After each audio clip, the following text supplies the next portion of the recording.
ഒരു കഴുതയും കടുവയാവാൻ ശ്രമിക്കുന്നില്ല. കഴുതയായാൽ മതി, കഴുതയേ ആകൂ.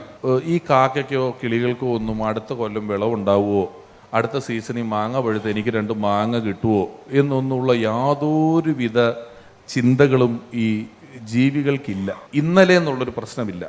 നമ്മുടെ സ്ട്രെസ് എല്ലാം ഇന്നലെകളെ ഓർത്താണ്. കാലം അതെ, ആങ്സൈറ്റി ഇല്ല. നാളെകളെ ഓർത്ത് ഇപ്പോൾ നമ്മൾ പലപ്പോഴും നാളെ എന്താവും, അടുത്ത കൊല്ലം എന്താവും എന്നൊക്കെ ചിന്തിക്കുന്നുണ്ടല്ലോ. ഈ കാക്കയ്ക്കോ കിളികൾക്കോ ഒന്നും അടുത്ത കൊല്ലം വിളവുണ്ടാവുമോ, അടുത്ത സീസണിൽ മാങ്ങ പഴുത്ത് എനിക്ക് 2 മാങ്ങ കിട്ടുമോ എന്നൊന്നുള്ള യാതൊരുവിധ ചിന്തകളും ഈ ജീവികൾക്കില്ല. അവർ വളരെ മിനിമലിസ്റ്റായിട്ട് ലിവിങ് ഇൻ ദ മൊമെൻറ്റ് എന്ന് പറയുന്ന ഒരു വലിയ കാര്യത്തിലാണ് ആ ജീവികളെല്ലാം പല സന്ദർഭങ്ങളിൽ നിൽക്കുന്നത്.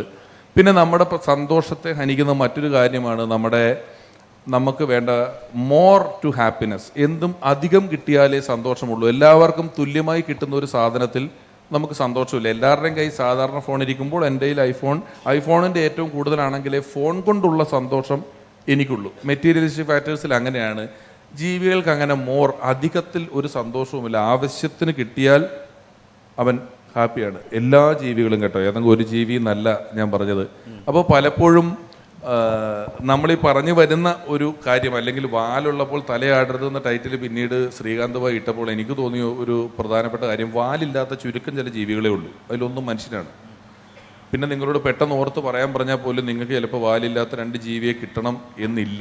വാലില്ലാത്ത ജീവികൾ ഗിനിപ്പന്നി ഉണ്ടെന്ന് തോന്നുന്നു, ആൾക്കുരങ്ങ് ഉണ്ടെന്ന് തോന്നുന്നു, കുറച്ച് ജീവികളെ വാലില്ലാത്തുള്ളൂ. അപ്പം ഈ വാലില്ലാതെ തലയാടരുതെന്ന് ഞാൻ പറഞ്ഞത്, നമ്മളോടൊപ്പം നമ്മുടെ സഹജീവികളായി നിൽക്കുന്ന ഈ ജീവികളെ എല്ലാം വളരെ കൃത്യമായി ഒന്ന് നിരീക്ഷിച്ചാൽ, അല്ലെങ്കിൽ അവരുടെ ജീവിതത്തിൻ്റെ പരിപാടികൾ പരിശോധിച്ചാൽ, വളരെ ബേസിക് ലൈഫ് എന്ന് പറയുന്നത് നമുക്ക് വലിയ സന്തോഷം തരുന്നതും വലിയ കോമ്പറ്റീഷൻ ഇല്ലാത്തതും വലിയ ഈഗോ ഇല്ലാത്തതും ഒന്നും മറ്റൊന്നാവാൻ. നമുക്ക് ഐഡൻറ്റിറ്റി ക്രൈസിസ് ഉണ്ട്. ഞാൻ മറ്റൊരാളെ പോലെ ആകാൻ ശ്രമിക്കുന്നുണ്ട്, പക്ഷെ ഒരു കഴുതയും കടുവയാവാൻ ശ്രമിക്കുന്നില്ല. കഴുതയായാൽ മതി, കഴുതയേ ആകൂ. ജനറ്റിക്സിൽ എഴുതി വെച്ചിട്ടുള്ള, ഇപ്പോൾ തൂക്കണാങ്കുരുവിക്ക് കൂടുണ്ടാക്കാൻ എല്ലാ തൂക്കണാങ്കുരുവിക്കും അറിയാം. ജനറ്റിക്സിൽ എഴുതി വെച്ച കാര്യങ്ങൾ മാത്രമേ ഉള്ളൂ. അത്ര കോമ്പറ്റീറ്റീവായ വേൾഡിലല്ല അവർ ജീവിക്കുന്നത്. അപ്പോൾ നമ്മുടെ സന്തോഷങ്ങൾ പലപ്പോഴും കുറഞ്ഞു പോകുമ്പോൾ, ഇന്നലെ പോലും നമ്മൾ അതിദാരുണമായ വാർത്തകൾ നമ്മുടെ നാട്ടിൽ കേൾക്കുമ്പോൾ നമ്മൾ ചെറുതായി ഇഗ്നോർ ചെയ്യുന്ന, നമ്മളൊന്ന് കണ്ണടച്ച് വിടുന്ന ചില സ്ഥലങ്ങളിൽ നമുക്ക് തൊട്ടടുത്തുള്ള ഇവരുടെ ജീവിതം നമുക്ക് വളരെ ഇൻഫർമേറ്റീവാണ്, എൻഗേജിങ് ആണ്, സന്തോഷം തരുന്നതാണ്.